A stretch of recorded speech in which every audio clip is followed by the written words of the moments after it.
As the tumultuous start of one of the most eventful decades of the 20th century unfolded, the American establishment anxiously hoped that rock and roll had truly met its demise. In February, the House of Representatives commenced its payola hearings, although by then, the hearings seemed more like a formality. Many rock and roll disc jockeys had already left their positions or been dismissed. Even in cities like Philadelphia, record distributors were unable to woo DJs with lunch, as reported by Billboard, since the previous winter. While the investigations into payola were not baseless, acknowledging its existence and the practice of some disc jockeys receiving royalties for songs they hadn't written, the hearings underscored a concerted effort to cleanse rock and roll from both legal and commercial perspectives.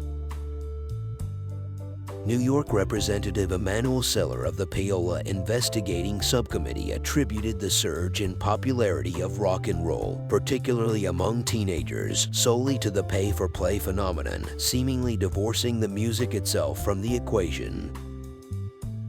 Additionally, Payola Subcommittee Chairman Orrin Harris, addressing Dick Clark post-Clark's divestment from 33 businesses and admission of involvement in payola, remarked, "You're not the inventor of this system, or even its architect. You're a product of it. Obviously, you're a fine young man." Shortly after the commencement of the payola hearings, Elvis Presley received his first gold record for his debut album, Elvis, released in 1956. By March, Elvis had returned home from his Army service, poised to accept the accolade a few weeks later.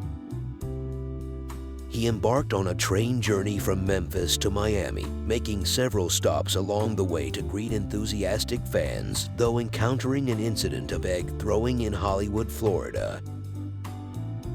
In Miami, he recorded a Timex TV variety special alongside icons of the era such as Frank Sinatra, Dean Martin, and Sammy Davis Jr. Despite Elvis's continued production of pop and occasional rock and roll records, his assimilation into mainstream culture paralleled the cultural significance of Buddy Holly's untimely passing, with Eddie Cochran's death later in the year further underscoring the sentiment.